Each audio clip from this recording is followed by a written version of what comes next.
Agnès Idelivre, bonjour, je suis ravie de vous retrouver pour vous présenter un nouveau tome de cette saga intitulée La Passe Miroir. Le tome ici s'intitule La Mémoire de Babel. Nous sommes exactement dans l'histoire et également dans l'édition. Nous sommes 2 ans plus tard, on se retrouve pile poil 2 années plus tard. Le roman, le tome précédent, intitulé Les disparus du clair de lune, a été publié en 2015 par toujours les éditions Gallimard. Et 2 ans plus tard, nous voici avec La Mémoire de Babel. Ce tome fait un total de, que je vois mes notes, 483 pages et a été publié en 2017, écrit par Christelle Dabos. Quelques mots sur l'histoire. Dans cette histoire, nous retrouvons la fameuse Ophélie qui vit chez ses parents de retour sur l'île d'Anima. Sur l'arche d'Anima, pardon, l'île. Lapsus, révélateur. Non, c'est une arche, l'arche d'Anima. Donc, elle vit au sein de sa famille. Elle a été contrainte, bien sûr, de rentrer dans son pays. Le mariage a-t-il lieu ou pas avec Sorn? Ça, pour le savoir, vous le découvrirez dans ce tome. Que dire d'autre? Sorn, lui, donc le fiancé d'Ophélie, a disparu. Il a disparu dans des conditions mystérieuses après avoir rencontré le coupable des enlèvements du clair de lune. Les enlèvements du clair de lune, donc les disparus du clair de lune, dans le tome précédent, vous avez toute l'explication. Donc dans le tome précédent, pour ceux qui n'ont pas eu le temps de lire ce tome, des personnes disparaissent au clair de lune. Alors le clair de lune, c'est un joli jeu de mots, mais le clair de lune est le nom de l'ambassade qui se trouve, sur l'arche du pôle. Donc des personnes ont disparu sur l'arche du pôle, et également le fiancé Thorn, le fiancé d'Ophélie. Donc Ophélie connaît maintenant qui est le coupable de ces enlèvements. Il s'agit d'un certain Dieu. Donc persuadée de retrouver Thorn et de retrouver le coupable des enlèvements, donc Dieu, elle part sur l'île de Babel. Elle est aidée pour cela d'une photo, c'est un indice. Son oncle lui remet une carte postale sur laquelle figure la photo d'un bâtiment particulier. Elle est intriguée, Ophélie, elle décide de s'y rendre. Donc elle décide de se rendre dans ce bâtiment qui se trouve sur une autre arche, appelée l'arche de Babel. C'est une arche particulière, c'est une arche dans laquelle le mot guerre et tout ce qui est attrait à la guerre, à la déchirure, au mal, à la violence, tous les mots sont bannis du vocabulaire. Pour eux, il n'y a pas de guerre. Lorsqu'il y a un meurtre, par exemple, il ne s'agit pas d'un meurtre, il s'agit d'un accident. Donc voilà, donc c'est vraiment un monde particulier dans lequel Ophélie va se rendre. Alors Ophélie, elle est considérée comme une fugitive pour plusieurs raisons. En tout cas, elle est considérée comme une fugitive. Et pour cacher son identité, elle va se rendre sur l'île de Babel à l'aide d'une autre identité. Elle a choisi un nom. Elle s'appellera désormais Eulalie. Au péril de sa vie, Ophélie, ou Eulalie, va intégrer la bonne famille. Qu'est-ce que c'est la bonne famille? La bonne famille, c'est une institution mystérieuse qui gouverne son monde, qui gouverne le monde de Babel et qui détient tous les secrets.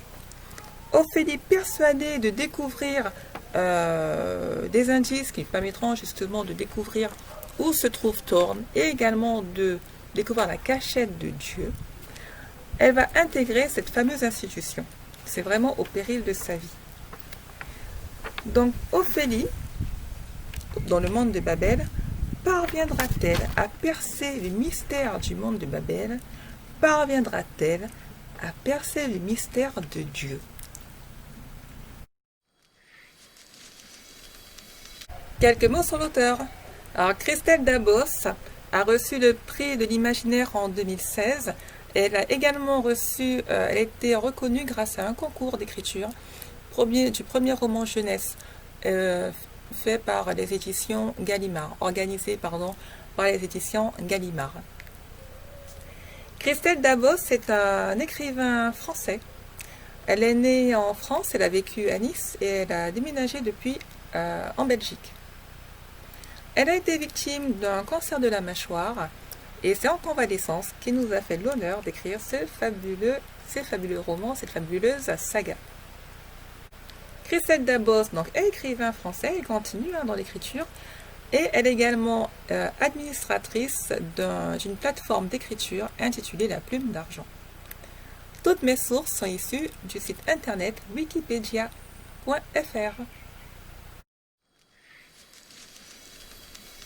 Un extrait, page 54 à 55. Donc, Ophélie avait lu dans son manuel de géographie que Babel était éclatée en plusieurs arches mineures, mais cela ne l'avait pas préparée au spectacle qui se déployait devant elle. Une multitude d'îles flottantes baignait dans une mer de nuages à la blancheur incroyable. Certaines avaient une taille suffisante pour accueillir une ville, d'autres à peine la place d'y construire une maison. Toutes arboraient une architecture mêlée de végétation, comme si les plantes et les pierres étaient imbriquées les unes dans les autres. Les arches mineures les plus proches étaient reliées entre elles par un entrelac de ponts et d'aqueducs.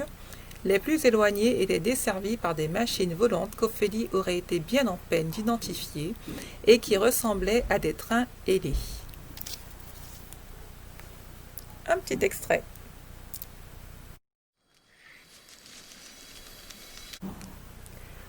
Ce que j'ai aimé. Alors, ce que j'ai aimé tient encore en deux choses, et c'est encore les mêmes, ça n'a pas changé par rapport à toute l'œuvre précédente de l'auteur, donc de Christelle Dabos, pour cette saga intitulée La Passe Miroir.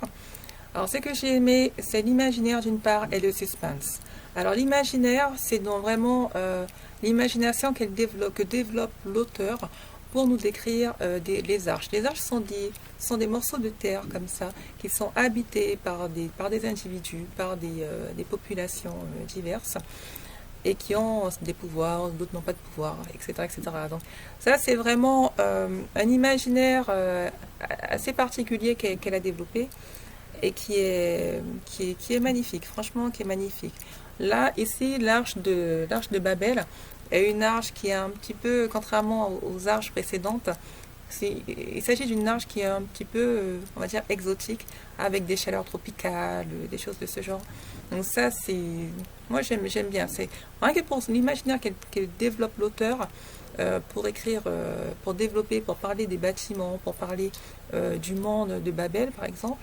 Je trouve ça vraiment formidable. Autre chose également, c'est le suspense. Alors dans ce tome, il y a beaucoup de suspense, et notamment il y a au moins deux intrigues principales qui se croisent presque, on va dire. Elles sont liées sans être liées. Donc ce sont deux intrigues. Une première intrigue qui est liée vraiment à Ophélie, qui porte le nom de Lali dans ce roman, dans ce tome. Et il y a également une autre intrigue, celle du seigneur de l'esprit de famille de l'Arche du Pôle, qui a une fille qui s'appelle Victoire. Et donc, il y a également une intrigue par rapport à ces deux personnages-là. Donc, vous comprendrez un peu mieux lorsque vous lirez ce tome. Voilà, donc ce tome, il est riche, mais vraiment riche d'intrigues. On ne s'y perd pas. C'est vraiment bien séparé. Ophélie, Eulalie, et Victoire, qui est la fille du seigneur de l'esprit de famille, donc du très très grand seigneur qui gouverne l'Arche du Pôle. Ce que j'aime aussi dans cette saga, donc style roman, genre fantasy, pardon, c'est que c'est une saga c'est vraiment prometteur. C'est une saga qui sera certainement mise en lumière en série télévisée ou alors en fiction au cinéma. C'est vraiment... moi, je pense que cette saga, même si elle s'achève en 2019, parce que là, c'est le tome de 2017, la saga se termine en 2019 avec le dernier tome en 2019. Même si ça se termine, je pense que cette saga, elle survivra. Je pense qu'elle a vraiment beaucoup d'avenir.